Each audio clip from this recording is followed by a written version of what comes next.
الله الرحمن الرحيم الحمد لله رب العالمين والصلاة والسلام على أشرف الأنبياء والمرسلين وعلى آله وأصحابه أجمعين. سبحانك لا علم لنا إلا ما علمتنا إنك أنت العليم الحكيم. رب اشرح لي صدري ويسر لي أمري واحلل عقدة من لساني يفقه قولي. لا حول ولا قوة إلا بالله العلي العظيم. اللهم ربي زدنا علما نافعا وارزقنا فهما واسعا. Ya Allah, ya Tuhan kami, tambahkanlah kami ilmu yang bermanfaat dan kurniakanlah kefahaman ke atas kami sekalian yang hadir pada subuh ini dengan kefahaman yang luas. Alhamdulillah, alhamdulillahi rabbil alamin. Segala puji milik bagi Allah Tuhan semesta alam. Salawat dan salam atas junjungan besar Nabi Muhammad sallallahu alaihi wasallam. Allahumma salli ala sayyidina Muhammad wa ala alihi wa sahbihi wa barik wa sallim. Alhamdulillahilladzi ahyana ba'dama amatana wa ilaihin nusyur. Segala puji bagi Allah, Tuhan yang telah menghidupkan kita semula setelah Ia mematikan kita dalam tidur buat seketika.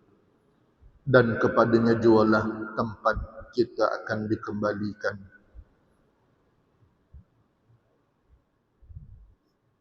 Yang dimuliakan pimpinan Masjid As-Salam, yang dimuliakan para asatizah, ustaz-ustaz, ustazah-ustazah,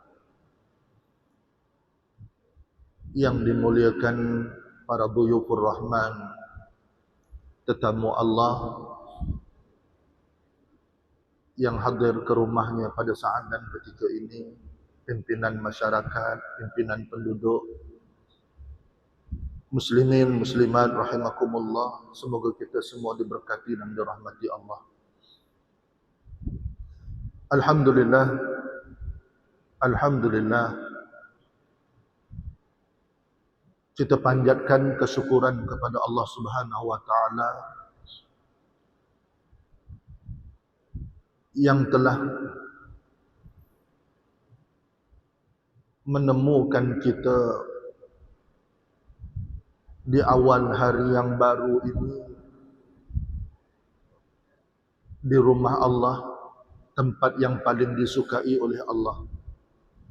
Awal-awal pagi kita mulakan hari yang baru dengan kita menjadi tetamu Allah. Walaupun tidak menjadi tetamu Allah yang besar, mereka yang mengunjungi Baitullah di Ka'bah, yang dipanggil sebagai duyufur rahman, termasuk juga duyufur rahman mereka yang mengunjungi rumah-rumah Allah yang lain, surau atau masjid.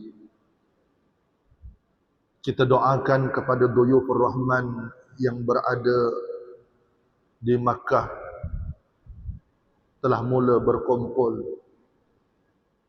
untuk menanti dan terus menanti ibadat yang paling besar dalam sejarah umat, yaitu ibadat haji. Dan bersyukur kita walaupun tak jadi tetamu Allah di sana, tapi mudah-mudahan satu hari nanti kita akan jadi tetamu Allah juga akhirnya.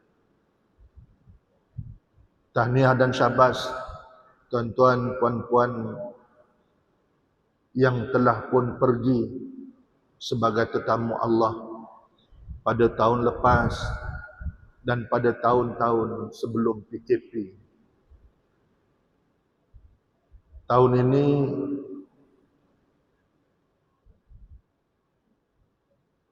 yang terpilih itu memang rezeki Allah Ta'ala.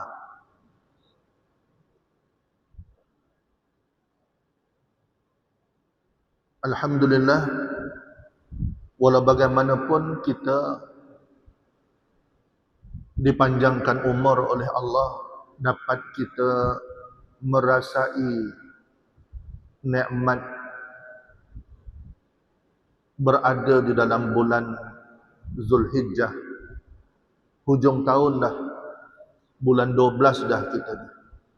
Hari ni 5 hari bulan 12 tahun 1444. Ataupun kita tak panggil bulan 12, kita panggil Zulhijjah. Itu uniknya bulan Islam. Walaupun ikut kiraan memang bulan 12 ujung tahun, tapi kita tak panggil bulan 12. 5 Zulhijjah. Dan bulan ni memang untuk bulan orang yang pergi haji. Nama pun Zulhijjah. Zu tu makna orang yang, Hijjah tu makna orang yang pergi haji. Sebab tu ibadat haji ni berlaku kemuncaknya pada bulan Zulhijjah. Walaupun Allah sebut dalam Quran, a'udzubillahi minasyaitonirrajim, al-hajju ashhurum ma'lumat. Haji itu berlaku pada bulan-bulan tertentu. Maknanya bermula daripada bulan-bulan sebelum Zulhijjah, iaitu daripada Syawal, Zulqa'dah dan Zulhijjah. Zulhijjah kemuncaknya. Jadi mereka yang berada di dua kota suci sedang menantikan hari wukuf di Arafah. Mudah-mudahan mereka semua diberi kesihatan dan kekuatan oleh Allah dan pulang bersama dengan haji mabrur. Bagi kita, ada amalan-amalan tertentu yang sunat kita lakukan di tanah air kita yang tak pergi menunaikan haji. Antaranya, kita sunat mengagungkan 10 hari pertama dalam bulan Zulhijjah. Membesarkan, memuliakan. Cuma mungkin pihak surau dan masjid dia kurang highlight. Tidak seperti 10 akhir Ramadan. Padat dengan program pesta ibadat 10 akhir Ramadan. Sebab apa? Sebab kemuliaan dan keagungan 10 hari yang terakhir dalam bulan Ramadan. Tak kurang hebat juga 10 hari pertama dalam bulan Zulhijjah. Ini berdasarkan kepada dalil Al-Quran dan As-Sunnah, hadis Nabi SAW. Macam mana cara kita nak mengagungkan 10 hari pertama bulan Zulhijjah? Muliakan. Ingat nak buat dosa, fikir banyak kali. Sebab hari ni hari yang mulia. Hari ni 5 hari dah. Tinggal lagi 5 hari berbaki. Dan ingat untuk meningkatkan amalan, khususnya amalan-amalan soleh. Nabi sebut ma min amalin, dalam satu hadis sahih, tak ada satu pun amalan yang dilakukan lebih disukai oleh Allah, melainkan ia pada 10 pertama Zulhijjah. Siapa-siapa yang beramal soleh 10 hari yang pertama dalam bulan Zulhijjah, amalan soleh itu lebih disukai oleh Allah, lebih dicintai oleh Allah, lebih diberi perhatian oleh Allah berbanding 350 hari yang lain dalam setahun. Tuan-puan duduk dalam kuliah 10 hari yang pertama dalam bulan Zulhijjah ini lebih disukai oleh Allah daripada hari-hari yang lain. Allah akan lebih melihat amalan-amalan yang kita lakukan pada 10 hari pertama dalam bulan Zulhijjah. Banyakkanlah amal soleh, banyakkan bersedekah. Sebab tu dalam 10 hari pertama tu persiapan untuk kita berkorban. Berkorban apa? Jiwa dan raga. Sebelum kita menyembelih binatang korban kita, kita disuruh untuk berkorban apa juga yang ada. Terutamanya pada sanak family kita. Ada rezeki lebih sikit, bagilah pada isteri, pada anak-anak. Kot isteri lebih besar gaji daripada suami, bagi belanja setiap hari 10 hari pertama ni. Tak usah banyak, sehari bagi RM50 pun jadilah.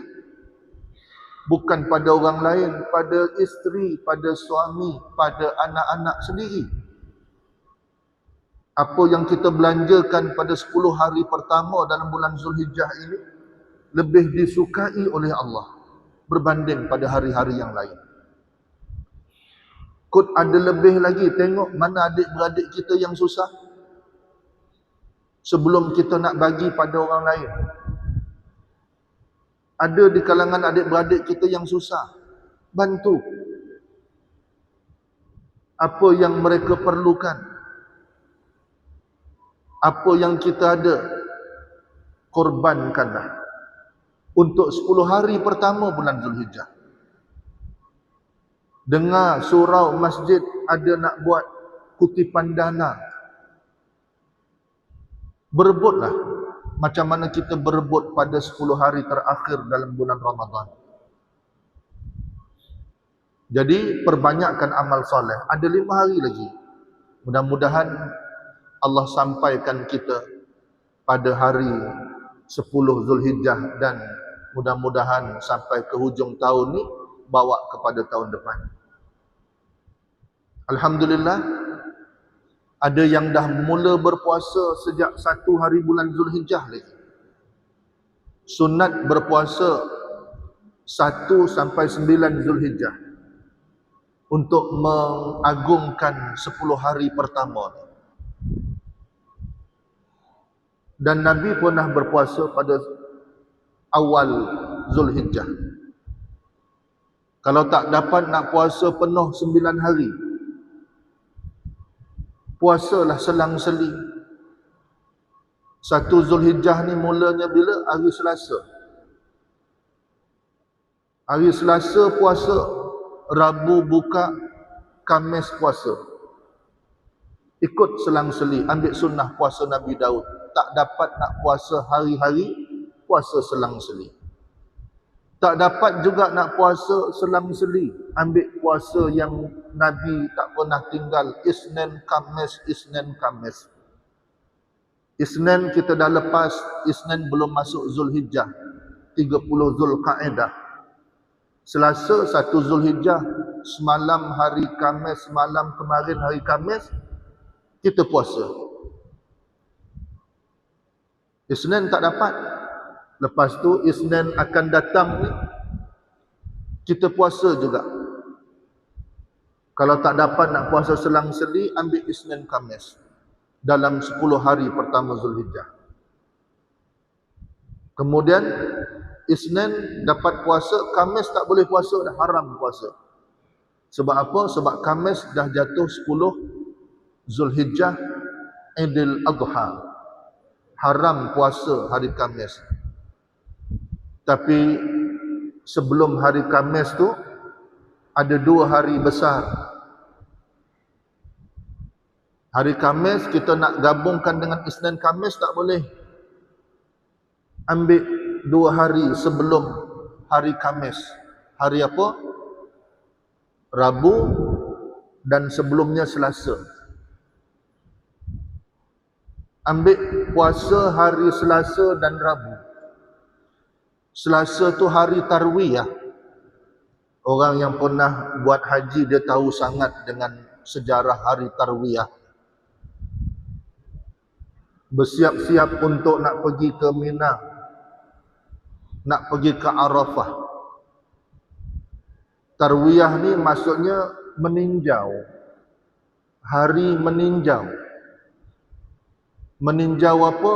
Meninjau mana-mana bekalan yang perlu dibawa untuk menuju ke Arafah. Sebab 9 hari bulan tu hari Arafah. Bagi kita dekat sini lah. Di Mekah 10 hari bulan. Jadi Tarwiyah ni dia meninjau-ninjau bekalan, nak bawa ke sana, ke Arafah nanti. Itu dinamakan hari Tarwiyah. Dan ada ulama kata Tarwiyah tu hari Nabi Allah Ibrahim memikir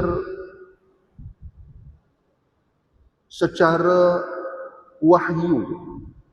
Kan sebelum tu dia mimpi. Malam hari Tarwiyah tu Nabi Ibrahim mimpi. Datang wahyu untuk menyembelih anaknya Ismail.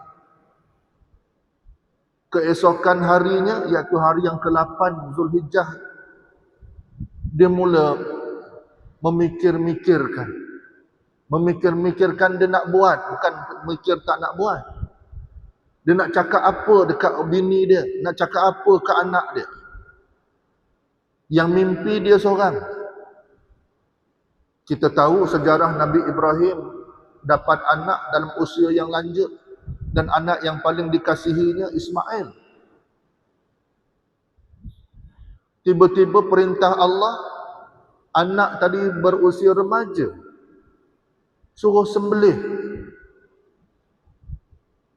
Jadi bila siang hari itu Tarwiyah, dia memikir-mikirkan, macam mana nak bagi tahu kat bini aku, macam mana nak bagi tahu kat anak aku.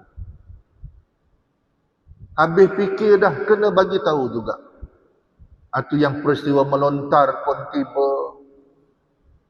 Dan akhirnya peristiwa Allah gantikan Nabi Ismail dengan, ada riwayat kata, kibas yang sangat besar. Wa fadainahu bizibhin azim dalam Quran. Jadi hari Tarwiyah tu bagi kita sunat berpuasa.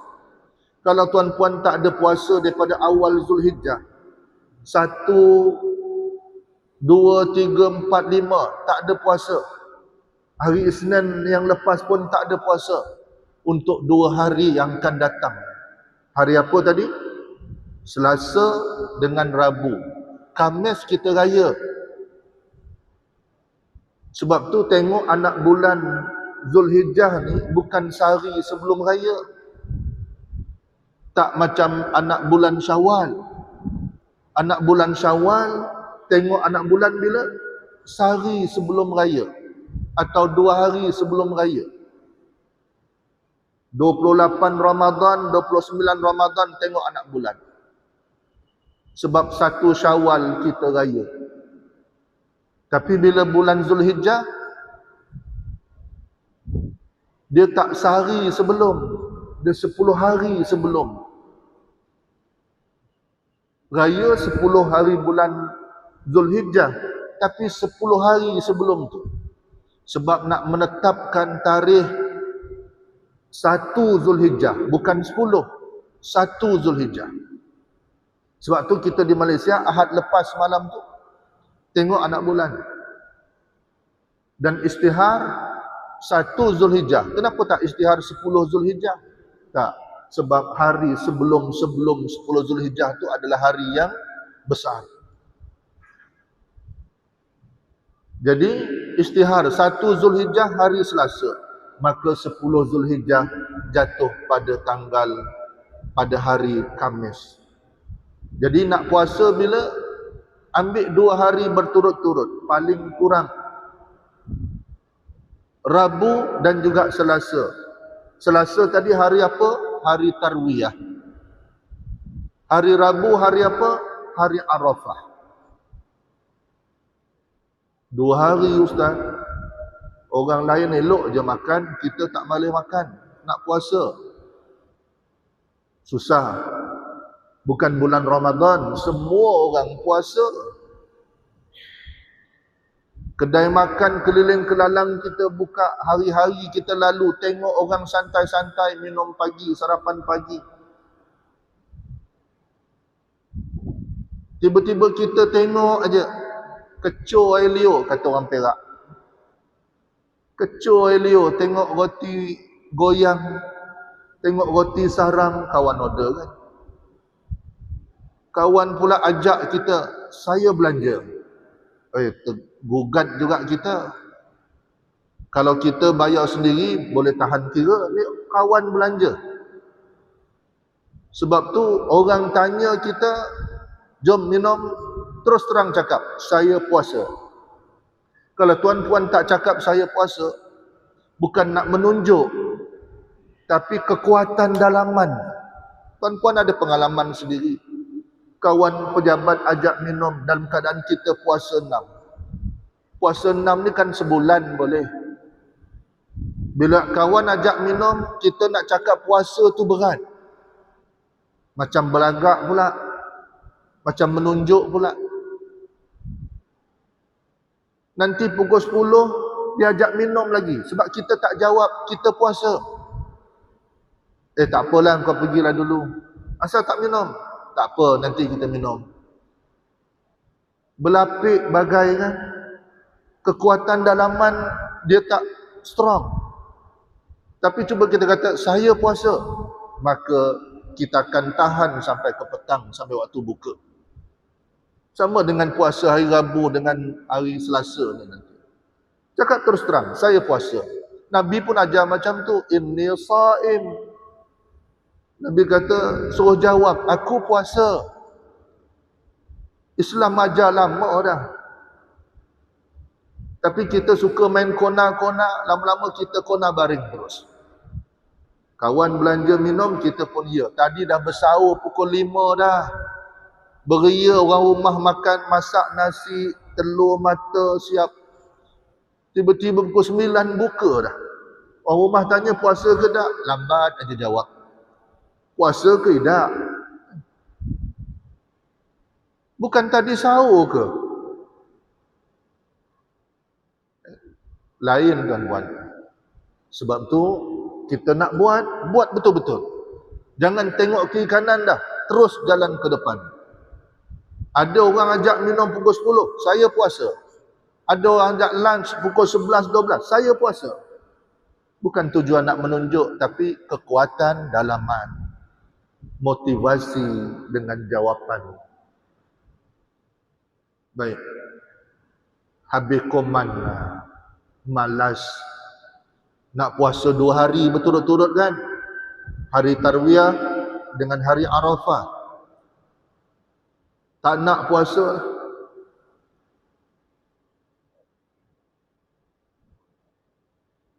Ambillah sehari je dalam bulan Zulhijjah ni. Dan sehari ni jangan tinggal.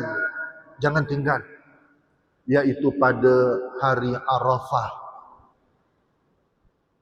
Hari Arafah kita bila? Hari Rabu.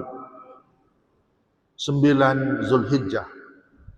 Nabi kata siapa yang puasa hari Arafah ni, dia akan diampunkan dosanya setahun yang lalu dan setahun yang akan datang. 2 tahun dapat pengampunan dosa. Hanya berlapar sehari. Rugi ke? Kita puasa sehari, Allah ampunkan 2 tahun. Kempen keluarga kita. Semua pastikan ahli keluarga kita puasa pada 9 Zulhijjah yang akan datang ni. Hari Rabu. Cakap awal-awal dengan anak-anak kita, cucu kita. Hari ni mak tak masak, mak nak gantung periuk, mak nak rehat, baca Quran dari pagi sampai petang. Pasal apa mak? Terus terang cakap, mak nak ajar korang semua puasa. Pasal apa mak? Hari apa? Ada apa mak puasa? Ajar pada anak-anak, hari ni hari Arafah. Hari yang besar, orang berada di Makkah sana. Orang yang buat haji, hari Arafah, kemuncak. Dan kempen surau masjid, ajak geng-geng kaki surau kaki masjid ni puasa hari itu. Santai-santai.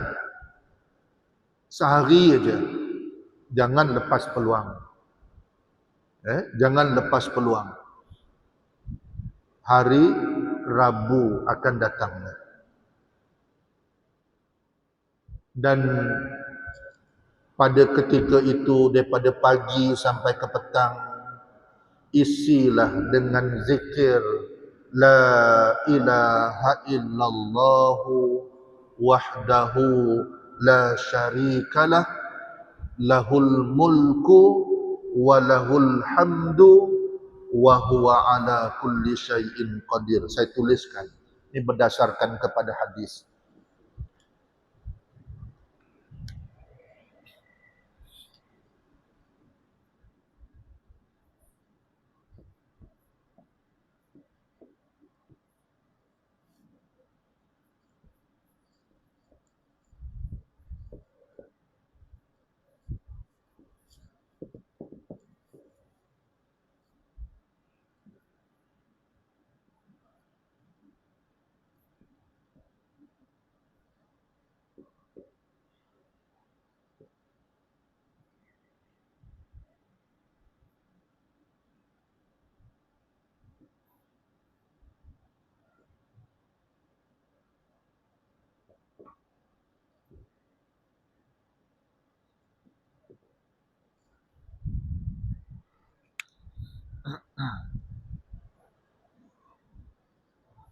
Muslimin, muslimat rahimakumullah.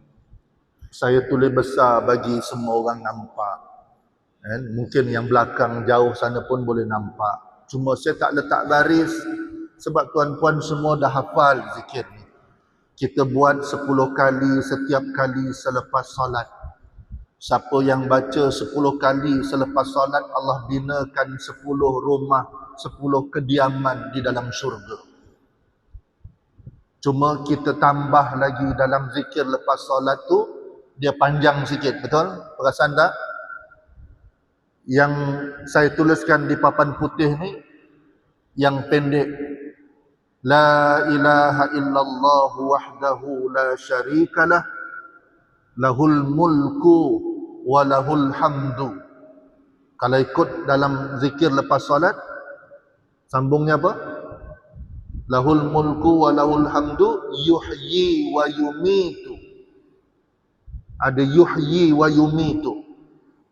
Tapi untuk zikir Arafah ni, dia tak ada yuhyi wa yumitu. Lahul mulku wa lahul hamdu, terus wa huwa ala kulli syai'in qadir. Dah hafal semua kan? Cuma di sini tuan-puan boleh tengok tulisannya La ilaha illallah wahdahu la syarikalah lahul mulku wa lahul hamdu wa huwa ala kulli syai'in qadir. Sampai waktu petang. Dan waktu asar, kata orang Perak, asar.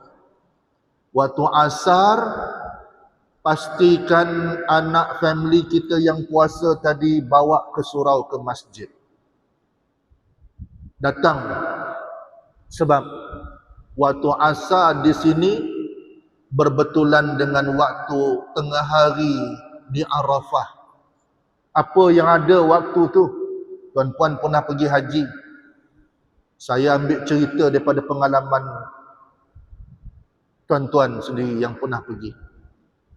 Waktu tengah hari sana, tatkala di Arafah, waktu mustajab doa. Mereka di sana tempat tu, Arafah tu sendiri mustajab doa. Waktu tu pula mustajab doa. Kita di sini belum tentu mustajab doa.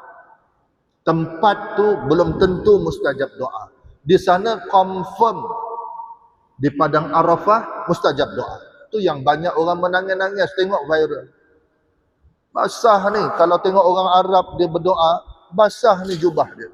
Meleleh air mata kot janggut turun kot jubah. Mengingatkan dosa-dosa yang telah lalu.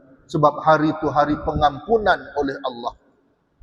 Sebab tu Saudi kalau hari Arafah jatuh pada hari Jumaat, mereka akan bebaskan tawanan mereka. Orang kena penjara lama dah, hari itu hari pengampunan. Sebab mengambil sunnatullah ketika hari Arafah, Allah membebaskan orang yang masuk ke neraka, dipindahkan masuk dalam syurga. Sebab tu Saudi dia nak elak sangat hari Arafah ni jatuh hari Jumaat, sebab dia akan jadi Hajjul Akbar. Haji Akbar ni dalam 10 tahun kadang-kala sekali atau 2 kali. Betul ke tak? Dia bukan tiap-tiap tahun, dia tengok pusingan. Bila Haji Akbar, kerajaan Saudi akan bebaskan tawanan dia. Sebab hari itu hari pengampunan. Ambil sunnatullah. Allah Maha Pengampun lagi Maha Penyayang. Jadi hari itu hari besar. Waktu di sana tengah hari, kebetulan kita di sini waktu asar. Jadi waktu tu mustajab doa. Kita kat sini tempat belum tentu mustajab doa, tapi kebetulan waktu di sana dengan waktu di sini. Kan dia berselisih 5-6 jam. Di sana tengah hari, kita di sini asar. Sebab tu saya kata bawa anak bini, heret mereka ke rumah Allah. Jadi tetamu Allah, duyufur rahman. Kadang-kadang kita duk marah dengan tabung haji kan. Pasal apa aku tahun ni tak kena panggil? Duit dah cukup. Tiba-tiba yang pernah pergi haji dapat panggilan lagi. Saya pun rasa hati juga. Daftar lama dah. Masa saya sekolah menengah, daftar. Kalau ikutkan 20-28, mudah-mudahan lah. Kalau ikutkan, minta bagi sihatnya. Tarikh saya pergi, kan dulu dapat surat tu, dijangka tarikh jangkaan anda menunaikan haji 2028. Ada lagi saya punya surat. Tak lama lagi lah. Tapi takut-takut 5 tahun yang akan datang ni kok tak sihat dah. Tahun ini ada darah tinggi 150 ke atas pun tak boleh pergi. Ada kencing manis atas pada 12 tak boleh pergi. Banyak no pula syaratnya kan. Tapi tak apa, ada hikmahnya. Kalau kat sini pun kita tak jadi duyufur rahman, tiba-tiba nak pergi sana jadi duyufur rahman ke? Fikirlah sendiri. Tak pernah datang surau, tak pernah datang masjid, tak pernah jadi duyufur rahman di rumah Allah, di tempat sendiri. Tiba-tiba nak jadi duyufur rahman di sana. Itu yang kadang-kala pergi kosong, balik kosong. Wal'iyadzubillah. Saya tak kata semua. Tapi pergi tu biar dengan ilmu. Saya pernah cakap masa kita buat umrah. Jangan kosong. Baik, jadi waktu asar rebut peluang. Andai kata tak kesempatan pergi surau, pergi masjid. Andai kata, tapi sebolehnya pergi. Berdoa dekat rumah lah. Ajak sembahyang berjemaah kat rumah. Mungkin hari itu kita sakit, mana tahu. Doa kat rumah, doa minta ampun segala dosa. Ya Allah.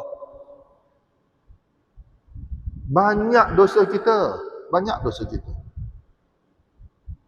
dosa dengan keluarga, dosa dengan jiran, dosa dengan orang surau, dosa dengan orang masjid. Tak habis dosa kita.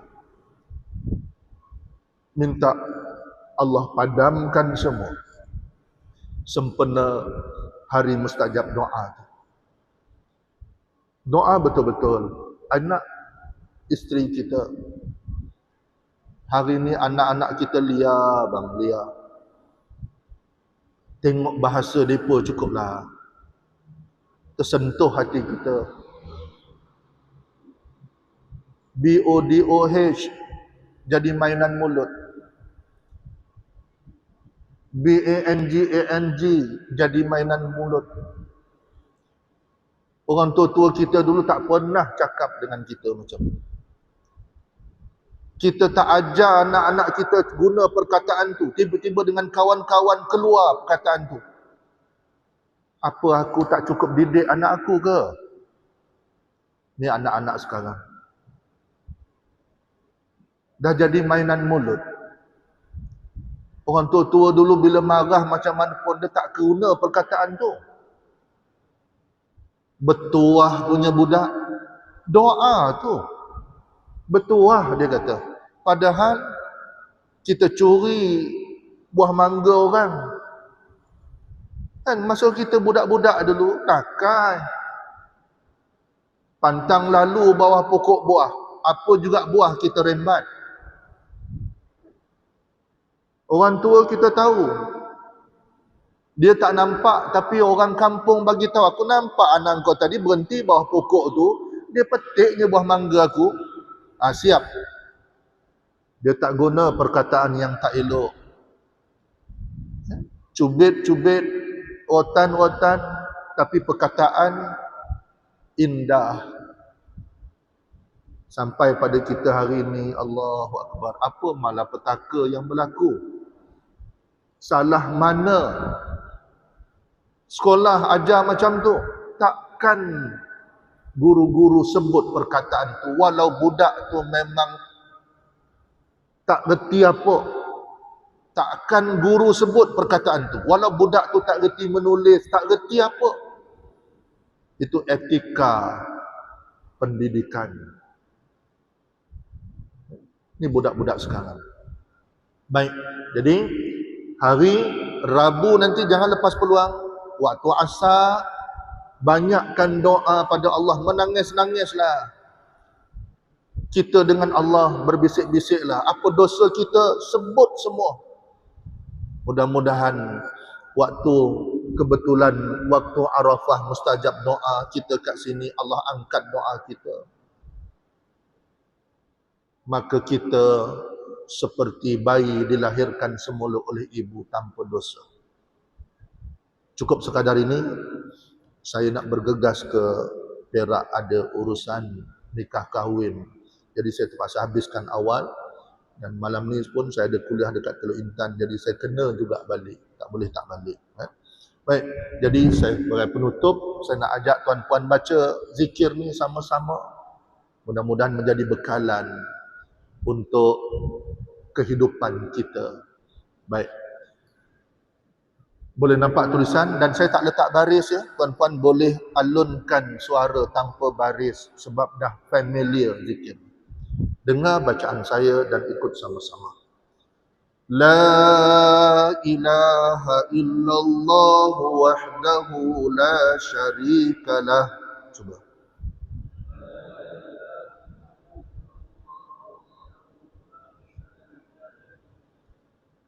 Wahdahu, ramai yang baca satu harkat ya.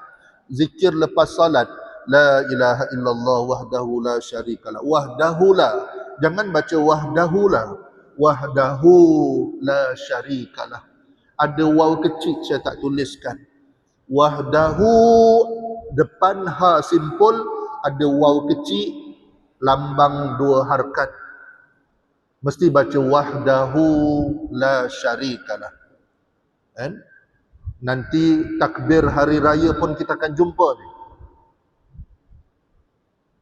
Wahdahu la syarikalah. Wahdahu, dua harkat. Biasakan yang betul, betulkan yang biasa. Sekali lagi.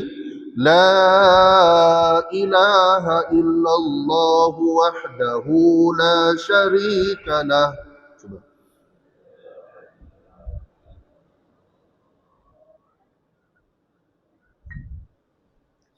له الملك وله الحمد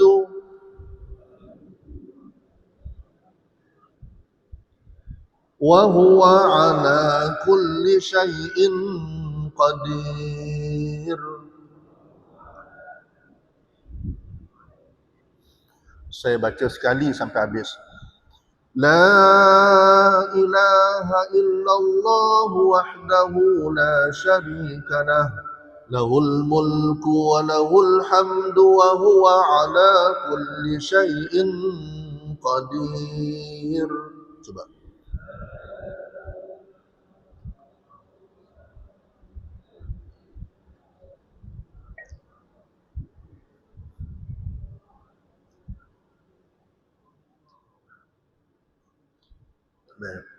Walaupun kita dah biasa ada yuhyi wa yumit kan, dah biasa lajak mulut, maklumlah lepas sembahyang 10 kali dah melekat jadi darah daging. Tak apa, biasakan ambil yang ni. Nak buat tu pun bukan kata tak boleh. Lahul mulku wa lahul hamdu yuhyi wa yumit wa huwa ala, bukan tak boleh. Tapi warid dalam hadis amalan zikir yang ini.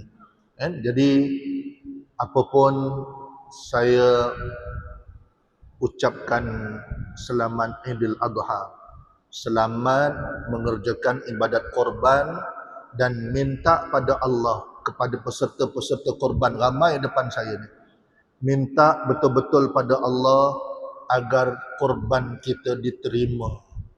Sebab ada orang melakukan korban Allah tak terima, kita tak nak.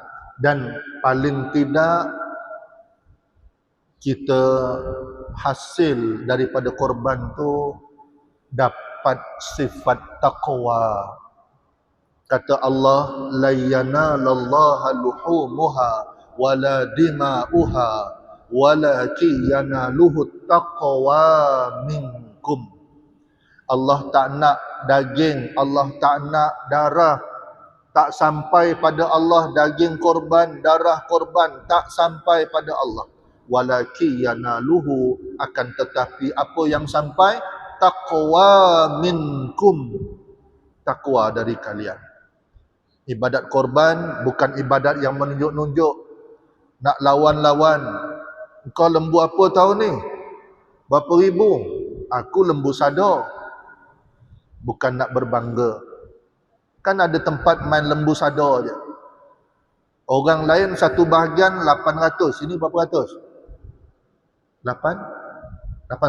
800,5. Lembu Sado 1050, 1100 satu bahagian. Jangan kerana nak berbangga kita ambil bahagian lembu Sado. Niat kita betul, ikhlas. Aku ada rezeki lebih, aku nak masuk korban yang lebih besar lagi. Fadhal, silakan. Mudah-mudahan Allah terima. Doakan juga saya dan kalian, semoga Allah terima ibadat korban kita pada tahun ini. Ampun maaf atas segala kesilapan dan kekasaran. Terima kasih atas segala perhatian. Aqulu qawli hadza wa astaghfirullahal azim li wa lakum. Assalamualaikum warahmatullahi wabarakatuh. A'udzu billahi minasyaitonir rajim. Bismillahirrahmanirrahim. Alhamdulillahi rabbil alamin.